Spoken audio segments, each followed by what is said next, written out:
সুপ্রিয় দর্শক, আমি মুস্তফা দানির স্বাগত জানাচ্ছি সম্পাদকীয়তে। আজকের বিষয় ভর্তি বাণিজ্য, আর এ নিয়ে আলোচনার জন্য আমাদের স্টুডিওতে উপস্থিত আছেন অধ্যাপক ডক্টর মোহাম্মদ আখতারুজ্জামান প্রভিসি, ঢাকা বিশ্ববিদ্যালয়। মাঝখানে আছেন অধ্যাপক ডক্টর মোর্শেদ শফিউল হাসান, লেখক ও গবেষক, এবং ওই প্রান্তে আছেন অধ্যাপক সৈয়দা তাহমিনা আক্তার, পরিচালক, শিক্ষা ও গবেষণা ইনস্টিটিউট, ঢাকা বিশ্ববিদ্যালয়। এছাড়াও সিলেট স্টুডিও থেকে আমাদের সাথে সরাসরি যোগ দিয়েছেন ডক্টর এইচ.এম. বেলায়েত হোসেন, অধ্যাপক, সমাজবিজ্ঞান বিভাগ, শাহজালাল বিজ্ঞান ও প্রযুক্তি বিশ্ববিদ্যালয়। তবে আলোচনা শুরুর আগেই চলুন দেখে নিই এখনকার প্রধান শিরোনামগুলো। প্রবল বর্ষণের জলজট ও যানজটের চরম দুর্ভোগে রাজধানীবাসী। আগামী বছর থেকে থাকবে না এমন জলজট, বললেন স্থানীয় সরকার মন্ত্রী।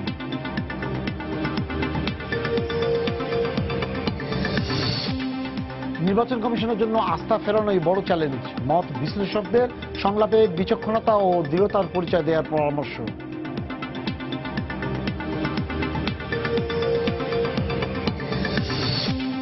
হবিগঞ্জের বাহুবলে 4 শিশুর হত্যার দায়ে 3 জনের ফাঁসি, প্রধান আসামি খালাস। নারায়ণগঞ্জের 7 খুন মামলার রায় 13ই আগস্ট।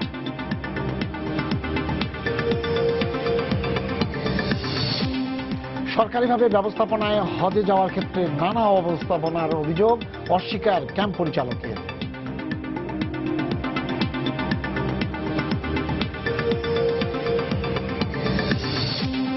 এবং জলবায়ুর বিরূপ প্রভাবে ভরা মৌসুমেও সমুদ্রে মিলছে না ইলিশ, হতাশ জেলেরা। প্রজননকালেও এসেছে পরিবর্তন।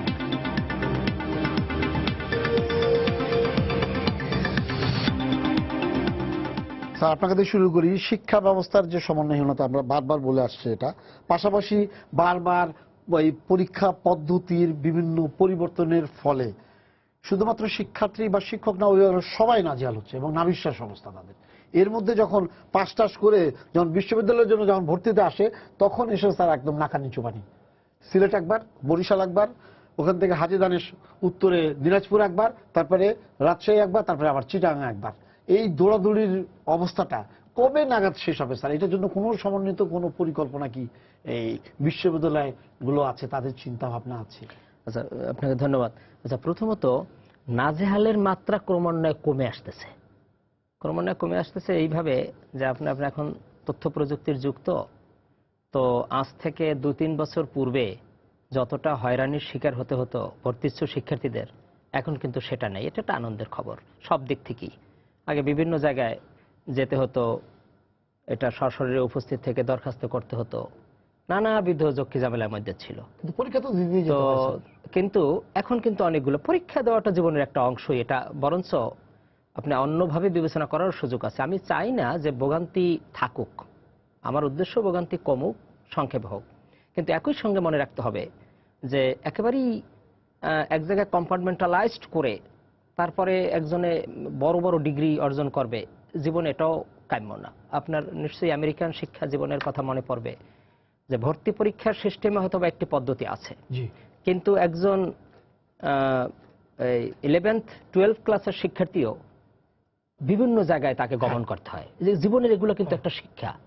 একজন বরগুনা অথবা পঞ্চগড় থেকে একজন শিক্ষার্থী পাশ করা, সে পঞ্চগড়ে বসেই সবকিছু জীবনে সারল, বাংলাদেশও দেখলো না, বিশ্ববিদ্যালয় ক্যাম্পাস দেখলো না।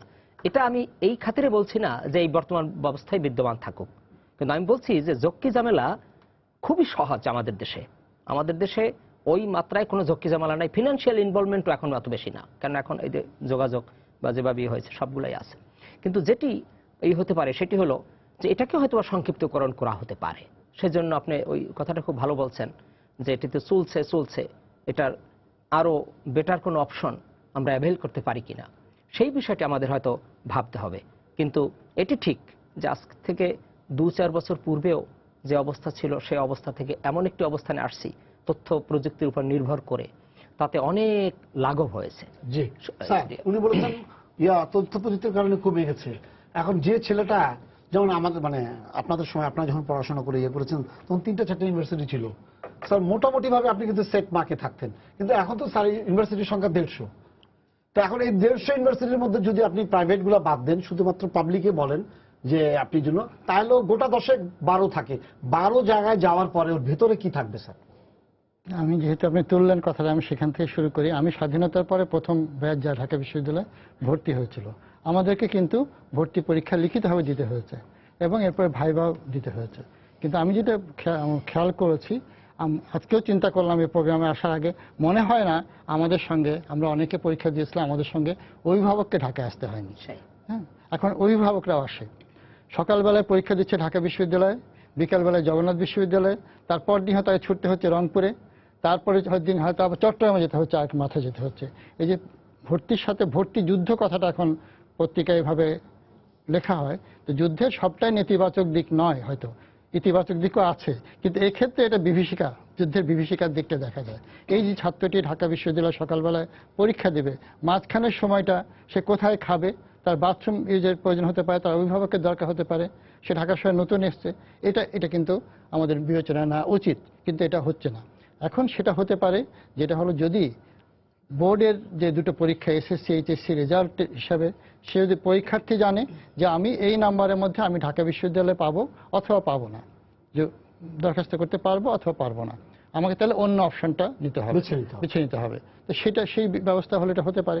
সেখানে সমন্বিত ব্যবস্থা থাকতো সেন্ট্রাল, যেটা একবার জাফর ইকবাল সাহেব প্রস্তাব করেছিলেন, কিন্তু আমার যতদূর মনে আছে তখন কিন্তু নীতিগতভাবে এটা বিহিত কেউ করেননি। যেটা বলেছিলেন সেটা হলো যে এই বাস্তবতায় বর্তমানে সম্ভব না, তখন এটা ভর্তি পরীক্ষা আগে বলেছিলেন, কিন্তু এটা নিয়ে যে আর কোনো ফলো আপ অ্যাকশন হয়েছে, কেউ গুরুত্বের সঙ্গে নিয়েছে, এটা কিন্তু আমার মনে হয়নি। 4 বছর চলে গেছে, মনে হয়নি, এবং এটা আর আলোচনার মধ্যেও নেই।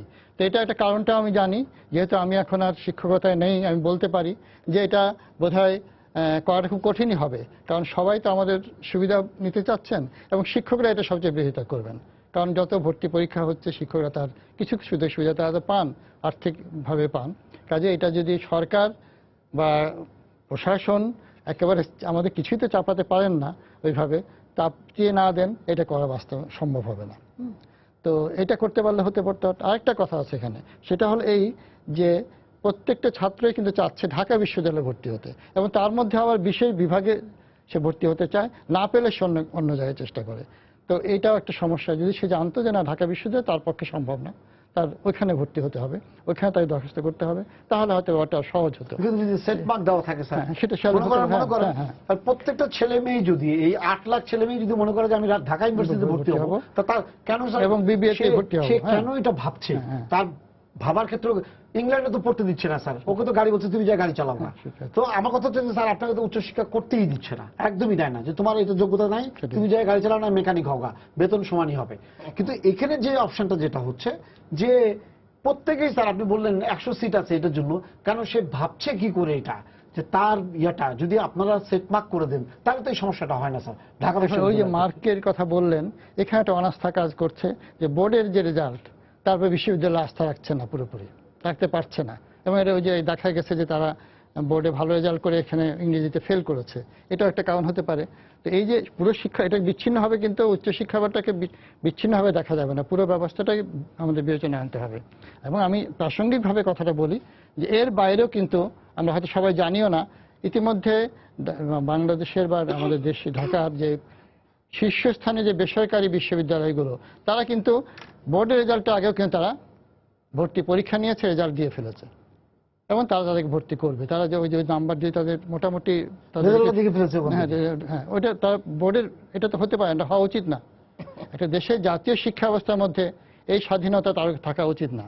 যে শিক্ষার বাণিজ্যিকরণ কথা বলছি, তার চরম উদাহরণ হলো বোধহয় গত 2 বছর ধরে এই কাজটা করছে, তারা কিন্তু এই কাজটা করছে। তো এই যে এগুলিকে বিচ্ছিন্ন, এই জন্য তো ইউজিসি আছে একটা। হ্যাঁ আছে। তো ওনারা তাহলে কি করেন স্যার? ওটা না, এটা আমি জানি না, এটা এখনই আমি ওনার মুখে কিছুদিন আগে শুনলাম যে ফলাফল, তার মানে হলো একদিকে আপনি পরীক্ষার টেস্ট কি করে করবেন সেটা নিয়ে পাচ্ছেন না, আপনি আস্থা রাখতে পারছেন না ইন্টারমিডিয়েট বোর্ডের উপরে, আবার এই জায়গায় আপনি রেজাল্ট দেওয়ার আগে আপনি রেডি করে ফেলছেন। ফলাফল প্রকাশিত হওয়ার পূর্বেই দরখাস্ত নিয়ে তো অনেক মানুষ আসতে পারে, এখানে একটা অন্য ধরনের টাকার ব্যাপার আছে, তো সবাই আসবে। তো যাই হোক, এটা বোধহয় ঠিকই একটা আমলে নেওয়ার মতো এটা একটা বিষয়। কারণ এই ধরনের জিনিসগুলো যখন হবে তখন তো বাণিজ্যিকরণের আমি যদি আমার সন্তানকে ওইভাবে নর্থ সাউথে বা আপনার কি বলে ব্র্যাকে পড়াতে পারি, তার একজনকে আমি কিভাবে বলবো তুমি ঢাকা বিশ্ববিদ্যালয়ের স্বপ্ন বাদ দাও, বলতে পারি না আমি, তাই না? তবে সে তো চেষ্টা করবে ঢাকা বিশ্ববিদ্যালয়ে ভর্তি হতে, এবং ছাত্রটিও চায় সে বিবিএতেই পড়বে, বা তার একটা পছন্দ আছে, হয়তো আমি একটু উদাহরণ দেবো, আমি বাংলা শিক্ষক ছিলাম, বিশ্ববিদ্যালয়ে ভর্তি হয়েছে, সে জীবনে হয়তো কোনো পাঠ্য বইয়ের বাইরে কোনো বই পড়েনি, সে বিশ্ববিদ্যালয়ে পড়বে, এই জন্যই তো সে অন্য কোনো সাবজেক্টে চান্স নেবে, বাংলা পড়ছে। তাকে তো আমি বলতে পারি না তুমি জীবনে পড়নি, তুমি বাংলা পড়তে, সাহিত্যের বই তার কোনো আগ্রহ নাই। আমি তো বাংলা পড়তে চাইনি, আমি তো চেয়েছিলাম ওইটা পড়তে পারিনি, মেধার তালিকা তাই হয় স্যার, পড়িনি বলে বাংলা পড়তে ইসলামিক ইতিহাসে ঢুকেছে, বা ইতিহাসে ইতিহাস সে সন্তানিকতার ভয়ের ব্যাপার চিরকালই ছিল, স্কুল জীবন থেকে সে ইতিহাসের ছাত্র হয়েছে বিশ্ববিদ্যালয়ে পড়ার জন্য। শিক্ষা গবেষণা ইনস্টিটিউট, অধ্যাপক তামিদা, আপনাদের অ্যানালাইসিসটা কি, যে এই যে ভর্তির যে সিস্টেমটা কি মানে কি ধরনের সিস্টেম, আপনাদের এটা নিয়ে কি গবেষণা হয় যে না আমাদের দেশে আসলেই যে এই যে উত্তর দক্ষিণ পূর্ব পশ্চিম করতে করতে 10টা 15টা সব ছাত্রই কেন মনে করছে যে অমুক জায়গায় ভর্তি হতে পারবে, বা সে ওইটার যোগ্যতা কেন অর্জন করার চিন্তা করছে, এই জায়গায় কেন আমরা দড়ি টেনে রশি টেনে ধরতে পারছি না, কোথায় সমস্যাটা? মানে আমরা শিক্ষার্থীদেরকে কেন মানে আটকাতে পারছি না, কেন যে একটা লোক কেন চিন্তা করছে যে না আমি ঢাকা বিশ্ববিদ্যালয়ে ভর্তি হওয়ার জন্য যাব, মানে এই জায়গাটা ঢাকা মানে বিশ্ববিদ্যালয়ে পাশাপাশি আবার যারা মানে পরীক্ষা দিচ্ছে তারা যেমন ট্রাভেল করছে, স্যার বললেন ট্রাভেল করছে, এর পাশাপাশি আরো যেটা হচ্ছে যে প্রাইভেট বিশ্ববিদ্যালয়গুলো তারা তাদের মতো করে নিচ্ছে, আমরা আলটিমেটলি দাঁড়াচ্ছে কি, তো একটা সিস্টেম তো একটা, সেটা প্রাইভেট হোক আর পাবলিক হোক, হ্যাঁ ইউনিভার্সিটি তো দুইটারই, কিন্তু কথা শুধুমাত্র আপনি পাবলিক বিশ্ববিদ্যালয়ের ক্ষেত্রে চোখে একদম নজরদারি রাখছেন, প্রাইভেটে কি হচ্ছে যে ওটা পয়সা দিয়ে করে ওই জন্য না, এটা কোন সিস্টেম হতে পারে? না আসলে সিস্টেম আমাদের একই হওয়া উচিত। এখন যেহেতু বাণিজ্যিকীকরণের ব্যাপারটা চলে আসছে, সেজন্য প্রাইভেট বিশ্ববিদ্যালয়ে অন্য ধরনের চিন্তা ভাবনায় তারা স্টুডেন্ট ভর্তি করছে। এখন ঢাকা বিশ্ববিদ্যালয়ে ভর্তির আকাঙ্ক্ষা সবারই থাকে, একটা ভালো বিশ্ববিদ্যালয়, সেখান থেকে পাশ করে বেরোতে পারলে তার ডিমান্ডই আলাদা হয়ে যায়। একটা ভালো সাবজেক্টে ভালো রেজাল্ট করে বের হলে সবাই চায় যে প্রাইভেট বিশ্ববিদ্যালয় এবং ঢাকা বিশ্ববিদ্যালয়ের স্টুডেন্ট দেখা যাচ্ছে যে ইন্টারভিউতে গেলে ঢাকা বিশ্ববিদ্যালয়কেই প্রেফার করছে। তো এটাই স্বাভাবিক যে সেজন্য তারা চায় যে আমরা ঢাকা বিশ্ববিদ্যালয়ে পড়ি। এখন যখন সে ঢাকা বিশ্ববিদ্যালয় পায় না, তখনই সে চেষ্টা করে অন্যদিকে যাওয়ার জন্য। এটাই, কিন্তু এই সিস্টেম থাকা উচিত না। একটা আমাদের যেমন ইভালুয়েশনের ক্ষেত্রে, আমরা ভর্তি করার পর ইভালুয়েশনের ক্ষেত্রে আমাদের সিস্টেম তো একই। সেই বিশ্ববিদ্যালয় মঞ্জুরি কমিশন আমাদের যে গ্রেডিং সিস্টেম করে দিয়েছে বা অ্যাসেসমেন্টের নিয়ম করে দিয়েছে, সেই অ্যাসেসমেন্টের সিস্টেম আমরা যতখানি মানি, কিন্তু অন্যান্য বিশ্ববিদ্যালয় সেরকম মানে কিনা আমার সন্দেহ। তাহলে ম্যাডাম তাহলে দাঁড়াচ্ছেটা কি? দাঁড়াচ্ছে থেকে যে কোয়ালিটির পার্থক্য হয়ে যাচ্ছে সেখানে,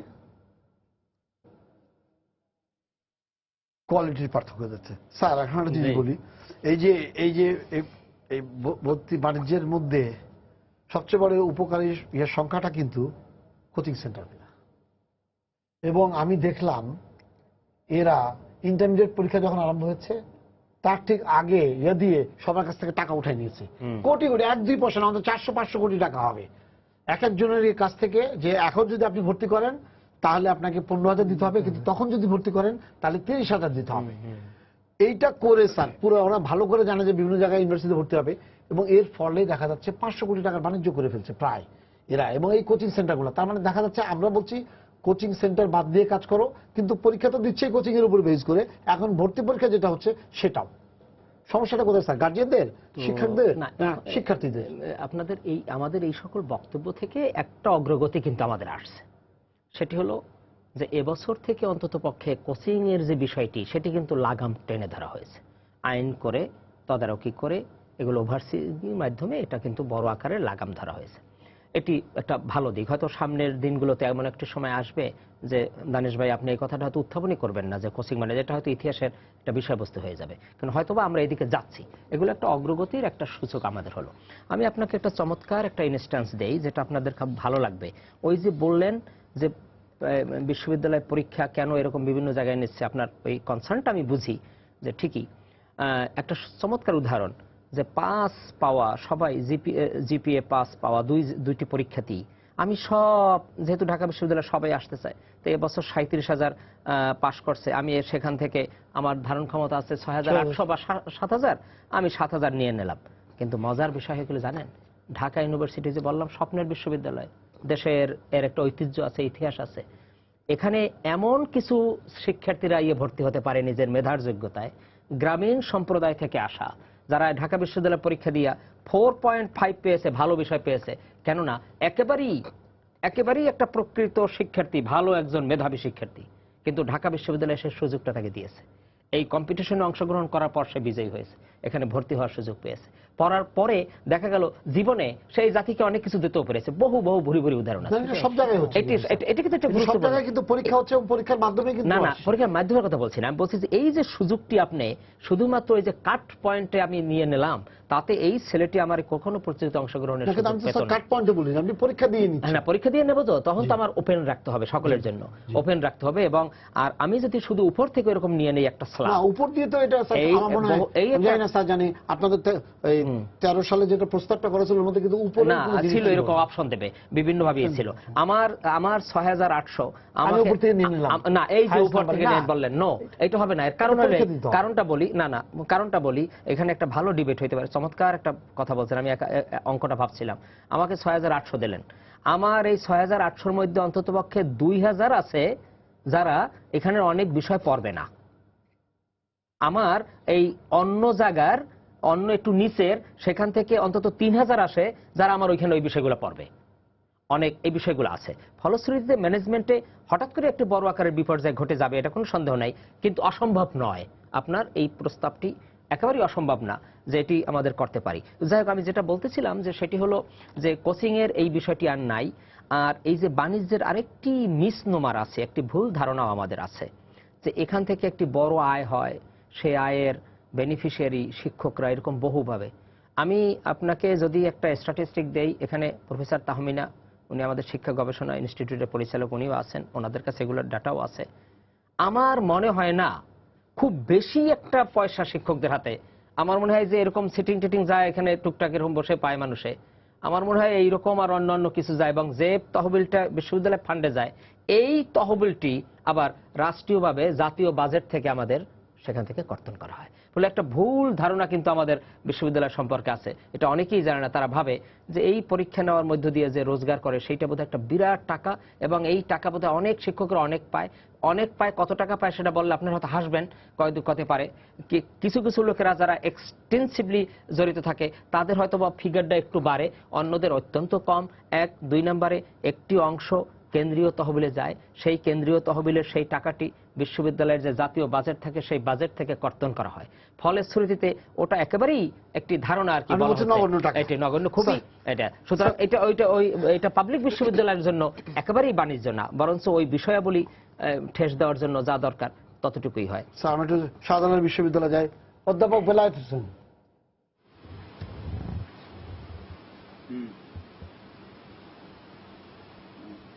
জি স্যার, বলবেন, আপনি তো কথাগুলো শুনছিলেন, আপনার মতামতটা কি? জি, ধন্যবাদ আপনাকে।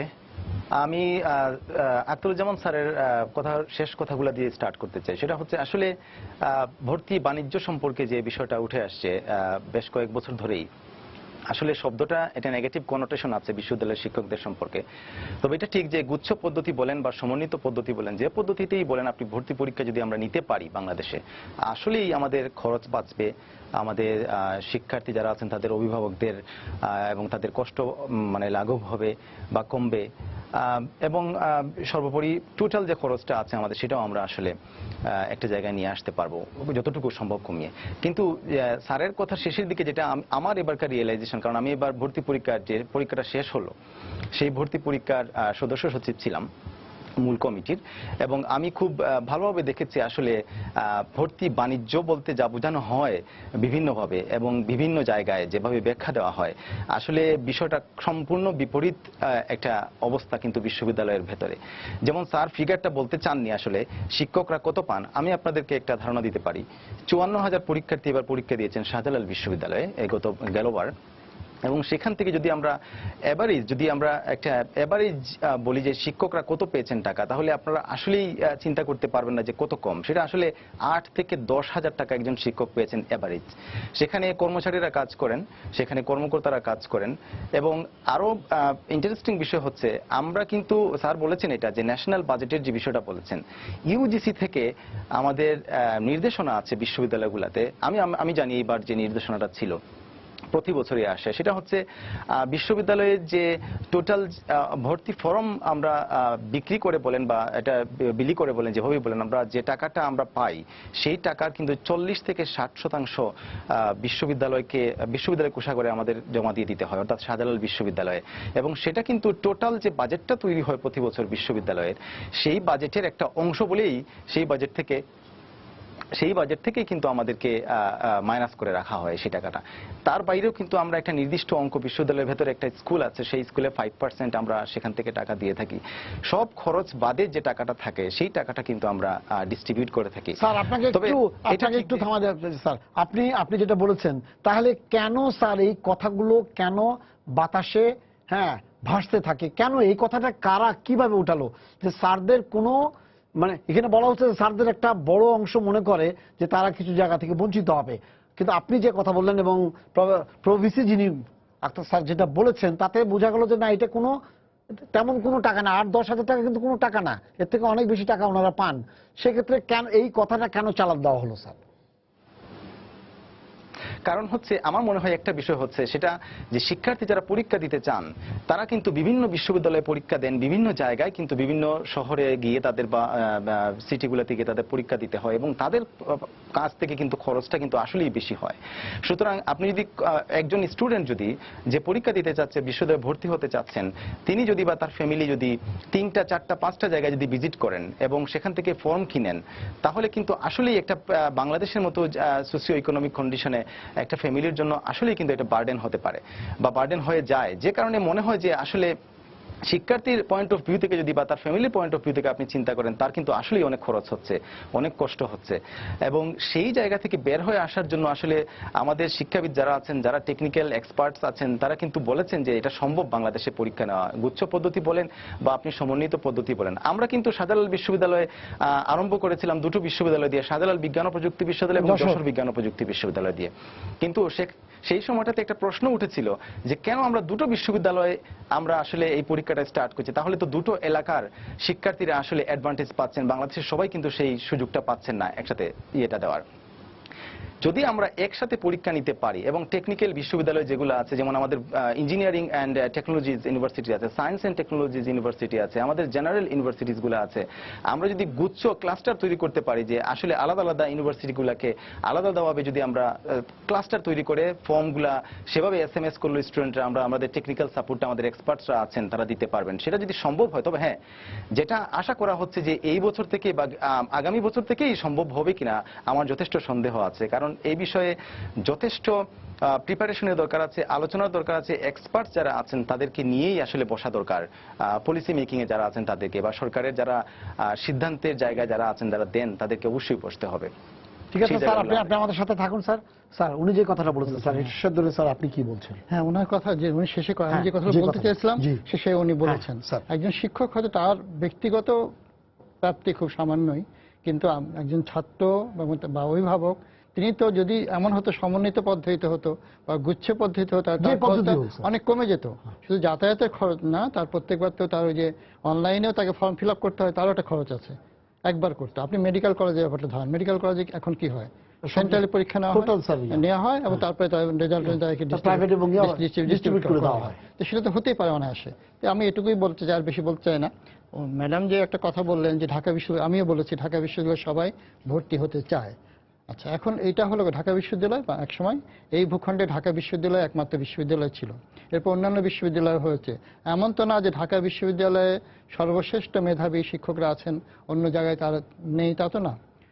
এটা তো হতে পারতো যে ধরা যাক ঢাকা বিশ্ববিদ্যালয় 3টা বিভাগ খুব নাম করা, অন্য বিশ্ববিদ্যালয়ে সবগুলো সমানে হবে না, অন্য বিশ্ববিদ্যালয় ওই বিভাগগুলো নাম করা, তাহলে তো ব্যাপারটা অন্যরকম হতো। এটা অনেকগুলো কারণ ঘটে। যে উনি একটা কথা বলেছেন যে চাকরির ইন্টারভিউতে দেখা গেছে যে সেখানে ঢাকা বিশ্ববিদ্যালয়ে পড়লে এবং এখন কোনো কোনো প্রাইভেট বিশ্ববিদ্যালয়ে প্রাইভেট বিশ্ববিদ্যালয় দুই একটা প্রাইভেট বিশ্ববিদ্যালয় তাদেরকে অগ্রাধিকার দেওয়া হয়, অন্য রেজাল্ট যাই হোক ওই শোনা হয় যে তুমি কোথা থেকে পাস করেছো। না স্যার, যে কোনো ইন্টারভিউ বোর্ডে কিন্তু ওইখানে মানটা কিন্তু আবার যারা ইন্টারভিউ বোর্ডে থাকে তারা ঠিক করে চাকরির ক্ষেত্রে। তাহলে এই ব্যাপারটা যদি আমি টোটালি ব্যাপারটা যদি না দেখি, বিচ্ছিন্নভাবে দেখলে এটা হবে না। আমি আরেকটা প্রাসঙ্গিক কথা বলি, সেটা ঠিক এই সরাসরি প্রাসঙ্গিক না। আজকে আমি এই টক শোতে আলোচনা আসার আগে একটা ফেসবুকে একটা স্ট্যাটাস দেখলাম এবং সে ট্যাগ করেছে একটা পত্রিকার কাটিং, সম্ভবত চট্টগ্রামে একজন অভিভাবক একটা বিজ্ঞাপন দিয়েছেন পত্রিকাতে যে আমার পুত্র অমুক, সে মেধাবী কিন্তু সে এবার এইচএসসি পরীক্ষায় অংশগ্রহণ করেনি, করলে সে জিপি 5 পেত, এটা সবাই জানেন, আগামীতে সে পরীক্ষা দিবে এবং সে পাবে, আপনারা তাদের দোয়া করবেন। এটা মানেটা কি? যে আমাদের সমাজ তৈরি হয়েছে যে দেখছি চারপাশে অভিভাবকরা জিপি 5 বলছে, তিনি বলতে পারছেন না, তিনি বিজ্ঞাপন দিয়েছেন। তো এই আমি এটা বিচ্ছিন্নভাবে একটা বললাম। হ্যাঁ, এই মানসিকতাটা তৈরি হয়ে গেছে এখানে। হ্যাঁ, যে ঠিক আছে তোমার ছেলে কোথায় ভর্তি হয়েছে? ঢাকা বিশ্ববিদ্যালয়। আমার ছেলে ঢাকা বিশ্ববিদ্যালয়ে ভর্তি হয়েছে, তোমারটা বরিশালে ভর্তি হয়েছে। এই তারপরে আমি মনে করে নিলাম যে সে একটু তার সামাজিকভাবে তার অবস্থান নেমে গেল। এই অবস্থাটা না বদলাতে হবে না। কিন্তু স্যার এই জায়গায় আমার যে প্রশ্নটা আপনি বলেন কম না তো স্যার, 50-এর দশকে ঢাকা ইউনিভার্সিটির পরেই 50-এর দশকে কিন্তু রাজশাহী ইউনিভার্সিটি, তারপরেই হলো স্যার চট্টগ্রাম বিশ্ববিদ্যালয়, 70 দশকের ইয়াতে এসে জাহাঙ্গীরনগর বিশ্ববিদ্যালয়। আমার কথা হলো যে আস্থা অর্জনের জায়গাটা কোন জায়গা ভাবটা আপনি বললেন যে কোনো ডিপার্টমেন্ট, কোনো এই ইউনিভার্সিটিগুলো অথবা এই নামকরা কলেজগুলোর বাইরে আর একটা কলেজ যেটা হচ্ছে তারা কেউই তাদের অবস্থান ঠিক করতে পারছেন না। কোনো কোনো কলেজ আমি শুনেছি, এর মধ্যে কলেজ বলে যেমন আমি শুনেছি গত কয়েক বছর রাজশাহী সরকারি কলেজ, সেখানে খুব শিক্ষা ব্যবস্থাটা খুব ভালো, তাদের ডিসিপ্লিন এবং সবকিছুই হতে পারে, কিন্তু বিচ্ছিন্নভাবে তো আসলে বা বিশ্ববিদ্যালয়ের ক্ষেত্রে হতে পারে যখন ছড়িয়ে পড়ে, হ্যাঁ, তখন এই ব্যাপারটা রাখা যায় না। এবং এই যে ভালো করার উদ্যোগটা নেবে, তিনি কি উদ্যোগটা নিয়ে মানে এগোতে পারবেন? অন্যরা তাকে উদ্যোগ নিয়ে এগোতে দিবেন না। এটা তো একটা ব্যাপার থাকে যে সেখানে একটা উদ্যোগ নেবেন, তাকে কিছুদিন থাকতে হবে ওখানে, তিনি তার পরিকল্পনাগুলো করবেন। এই ব্যবস্থাটা তো আমাদের এখানে নাই। সিস্টেমটা হলো আমাদের এগুলোকে তছনছ করে দেওয়া। এটা ভালো ডিপার্টমেন্ট তৈরি হচ্ছে, একজন ব্যক্তি বা দুজন ব্যক্তির উদ্যোগ থাকে সেখানে, তিনি তো দিন পর থাকবেন না, তখন এটা আবার ঢিলে পড়বে। এটা আমার মনে হয় এটা একটা টোটাল একটা ব্যাপার। এটাকে বিচ্ছিন্নভাবে শুধু শিক্ষার ব্যাপারও না, বিচ্ছিন্নভাবে শুধু বিশ্ববিদ্যালয়ে ভর্তির ব্যাপারও না। এবং আমাদের আসলে বিশ্ববিদ্যালয় যেটা হয়েছে, কদিন আগে আমি এক ছাত্র সে মালয়েশিয়া থেকে ফেসবুকে দিয়েছে, আমি ফেসবুকে খুব অ্যাক্টিভ থাকি, দেখি, সে একটা ভালো কথা বলেছে।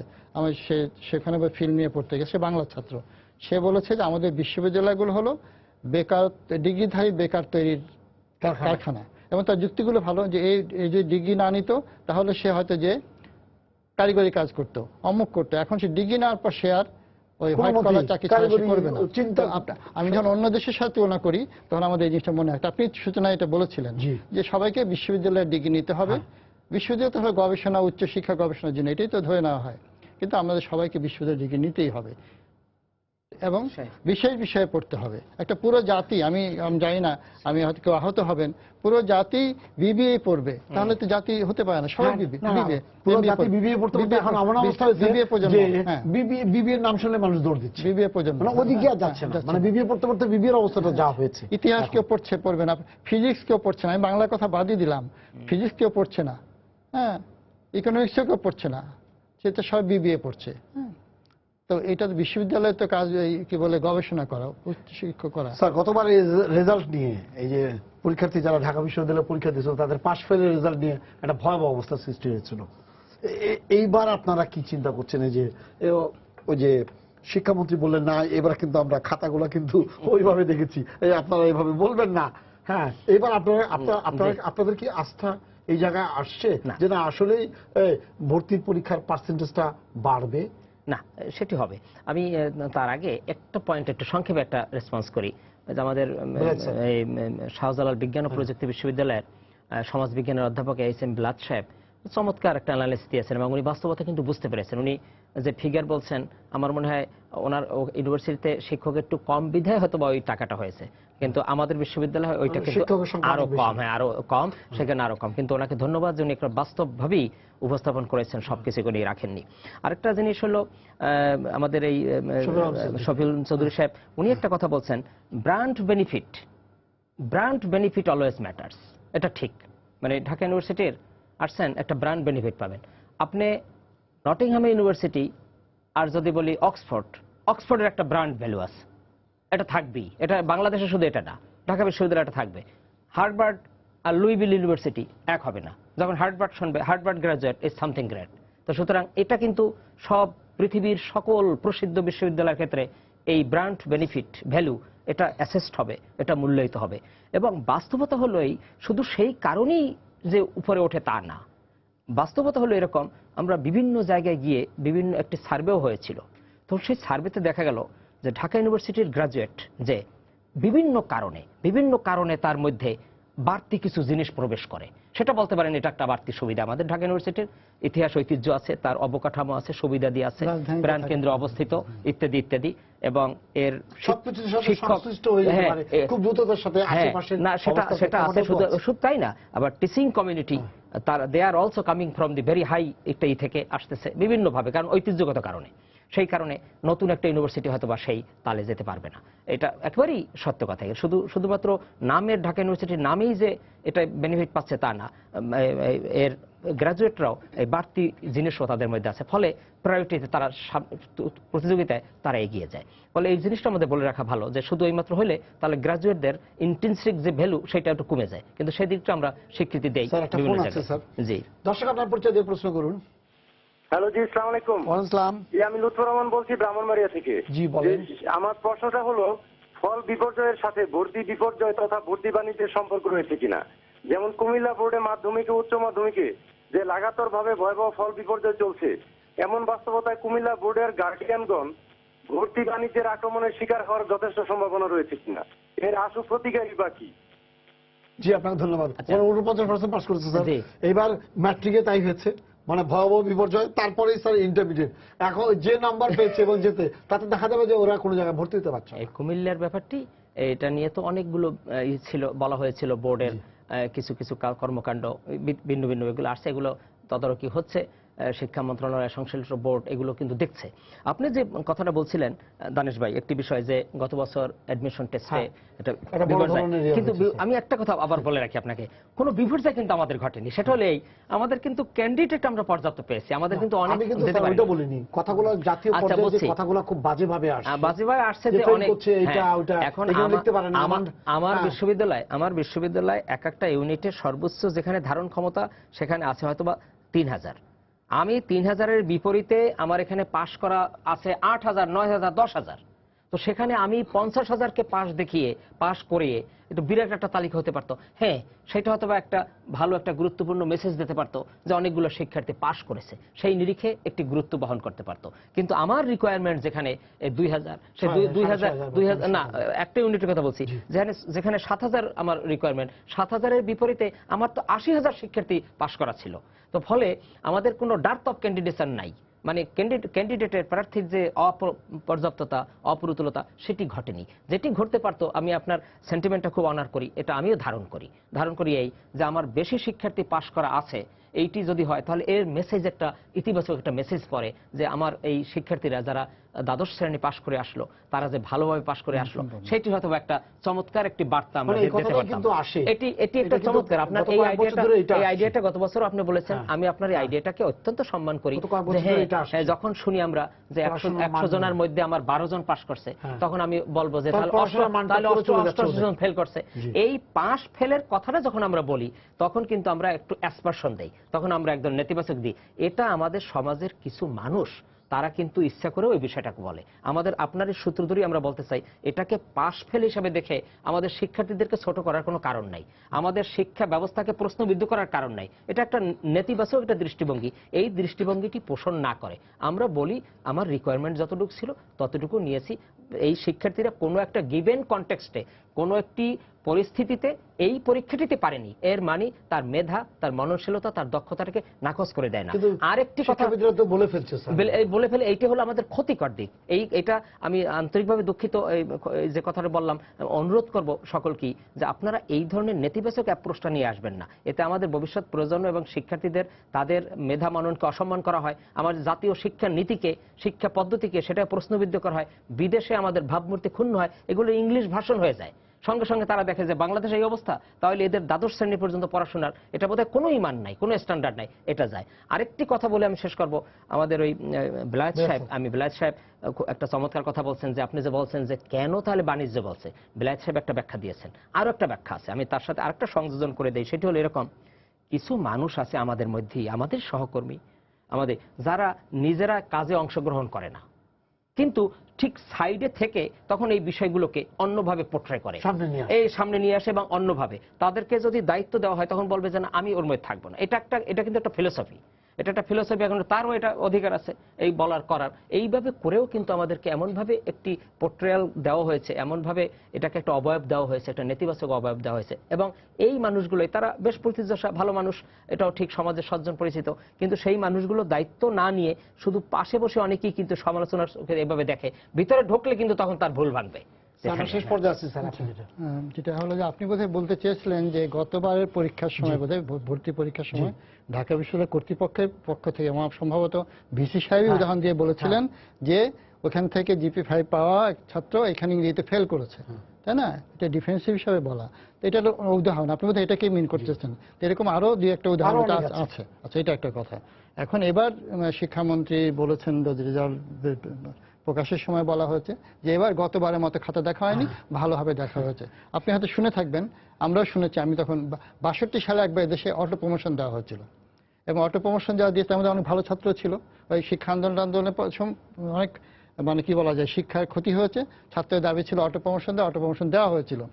অটো প্রমোশনে যারা পেয়েছে তার মধ্যে ভালো ছাত্র ছিল, চাকরির ক্ষেত্রে গিয়ে তারা বঞ্চিত হয়েছে। যখন জিজ্ঞেস করা হচ্ছে কোন সালের ডিগ্রি, 62 সালের। এখন আমার প্রশ্ন হলো এটাই, আমরা যেহেতু ভর্তি নিয়ে কথা বলতে এটা প্রশ্ন, যখন কেউ এরকম অ্যাডমিশন টেস্টে যাবে বা চাকরির ক্ষেত্রে যাবে যারা, তখন যারা জিজ্ঞেস বলবে যে আমি অমুক সাল, মানে গত আগের 2-3 বছরের এসএসসি বা এইচএসসি, তাদের পরিণতি এরকম হবে কিনা, অসম্ভব বোধ হয় না। হ্যাঁ, তো এটা একটা আমাদের মনে হয় মাথায় একটা কাজে। আমাদের শিক্ষাটা যদি ওইভাবে না হয়, আমরা প্রতিদিনই পরীক্ষা নিরীক্ষা করি, ওটার পরীক্ষা নিরীক্ষা ধরলাম, আমি মনে করলাম এর পেছনে কোনো অসৎ উদ্দেশ্য ছিল না, একটা ছাত্রদেরকে পাশ করে দেওয়া একটা সদিচ্ছা ছিল। কিন্তু এটা পরীক্ষা, এখন তো পরীক্ষা নিরীক্ষা, কারণ যেহেতু এটাকে বাতিল করেছি আমরা বাতিল করেছি এটা করে, এখন আবার খাতা ওইভাবে দেখা হচ্ছে। আমি জানি বলে দেওয়া হতো বোর্ড থেকে যে বাংলা ইংরেজিতে বানানো যাওয়া নাম্বার কাটবেন না, হ্যাঁ, লিখলে নাম্বার দেবেন, অ্যাটেম্প করলে নাম্বার দেবেন, এইভাবেই তো নির্দেশ দেওয়া হতো, আমি জানি। তো সেইখানে তাহলে এখন এটা চেঞ্জ করা হচ্ছে। তাহলে আমরা কি আগামীতে আবার দেখা যাবে কুমিল্লা বোর্ডের অভিজ্ঞতা থেকে আবার কি বলে দেওয়া হবে যে কুমিল্লা বোর্ডে বিশেষভাবে কুমিল্লা বোর্ডে নাম্বার বেশি দিতে হবে? হ্যাঁ, কারণ কুমিল্লা বোর্ডের আগেও এরকম ঘটনা ঘটেছে, অন্য যেগুলোতে একটু শক্তভাবে দেখতে হবে। তো আমাদের মনে হয় আমাদের কোনো সমন্বিত চিন্তা নাই, এবং জাতীয় শিক্ষা চিন্তা বলে কোনো বিষয় নাই। আমাদের শিক্ষা কিছুটা হলো মানে বিদেশি শিক্ষার পরিপূরক, যেগুলো প্রাইভেট ইউনিভার্সিটিগুলো দিচ্ছে। আমাদের ওই যে যারা এ লেভেল করছে, তারা কিন্তু এখানে পড়ছে শুধু এখানে পড়ার জন্য না, তারা একসময় বাইরে চলে যাবে, এখানে তারা একটা ওয়েটিং এতে আছে, এরকম আছে। বাকিটাও যেটা আছে সেটাও ঠিক আবার জাতীয় শিক্ষার অংশ না। এটা যতদিন আমরা না করতে পারছি, আমরা মনে হয় না আমরা করতে পারবো। শেষ পর্যায়ে আপনি কি বলবেন? না, আমি ওনার সঙ্গে একমত, আমাদের সবার সঙ্গেই একমত যে যারা ইংলিশ মিডিয়ামে পড়ছে তারা তো আসলেই এই দেশে থাকবে না। একটা স্টেজ পরে ও লেভেল করে তারা বাইরে চলে যাবে এবং চাইবে, কিন্তু তাদের তো এই দেশের প্রতি কোনো মায়া নেই, আসলেই মায়া নেই। কারণ স্কুল লেভেল থেকেই তারা আমাদের দেশের যে সংস্কৃতি কোনো কিছুই তারা শিখছে না। যে বাংলা বইটা পড়াতে বলা হয়েছে নাম কাওয়াস্তে সেই বাংলা বইটা পড়ানো হয়, ভালো করে বাংলা পড়তেও পারে না, কিন্তু তাদেরকে সেভাবে ট্রিট করা হয়। আবার আমাদের যে বাংলাদেশ এবং গ্লোবাল স্টাডিজ, যেটা প্রত্যেকটা ইংলিশ মিডিয়ামে কিন্তু পড়াতে বলা হয়েছে, কিন্তু সেটার উপরে গুরুত্ব দেওয়া হয় না। তো কাজেই তারা এই দেশের প্রতি তাদের ভালোবাসা কিভাবে জন্মাবে? এই স্কুল থেকেই তো তারা সেইভাবে বড় হচ্ছে, তৈরি হচ্ছে। আচ্ছা, আমরা শেষ পর্যায়ে আছি, আমরা একটু অধ্যাপক বেলায়েত হোসেনকে আমি বলবো। তো স্যার, আপনি বলবেন আপনার এই সবার কথা শুনে আপনার কোনো প্রশ্ন আছে কিনা এটা নিয়ে? না, আমার প্রশ্নটা, ধন্যবাদ আপনাকে। আবার আমার প্রশ্ন এখানে দুটো প্রশ্ন আছে। একটা হচ্ছে আসলে আমরা কি আজকে ঘোষণা দিয়েই আগামী বছর বা এই বছর থেকেই কি ভর্তি পরীক্ষাটা গুচ্ছ পদ্ধতি অথবা সমন্বিতভাবে পরীক্ষা নিতে পারবো কিনা? যদি আমরা চিন্তা করি যে না, আমরা কষ্ট লাঘব করতে চাই আমাদের শিক্ষার্থী এবং তাদের অভিভাবকদের, আমরা সেই জায়গায় যদি যেতে চাই, আর আগেই যে বিষয়গুলো আমি বলেছি স্যার, প্রভিসি স্যার সেটা বলেছেন, অ্যাড্রেস করেছেন প্রপারলি, যে আমাদের মাঝে অথবা যে কোনোভাবেই হোক আমরা আসলে এমনভাবে প্রচার এবং প্রকাশ করছি বিভিন্ন জায়গায় বিভিন্নভাবে, যে আমরা বোধহয় খুব বেশি টাকা নিয়ে নিচ্ছি, বেশি কিছু করছি, আসলে কিন্তু তা না। আমি কয়েকদিন আগে একটা খবর পেলাম, গত 10-15 দিন আগে, সেটা হচ্ছে একটা আমাদের যে ভোকেশনাল ইনস্টিটিউটগুলো আছে বা কলেজগুলো, আমরা যে টেকনিক্যাল কলেজ যেগুলো আছে, তারা বোধহয় একসাথে এক জায়গায় SMS এর মাধ্যমে তারা ফর্ম বিক্রি করেন, এবং সেটা 1050 টাকা তারা নির্ধারণ করেছেন।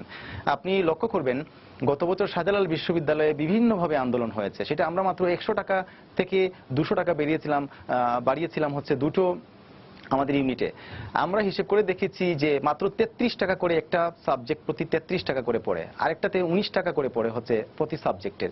সেই জায়গাগুলোকে কোন জায়গায় নিয়ে যাওয়া হয়েছে ভর্তি বাণিজ্য এবং যেভাবে প্রকাশ এবং প্রচার করা হয়েছে আসলেই দুঃখজনক। এবং স্যার প্রপারলি স্যার অ্যাড্রেস করেছেন যে এতে আমাদের দেশেরই ক্ষতি হয়, আমাদের নিজেদের সম্মান আসলে নষ্ট হয়।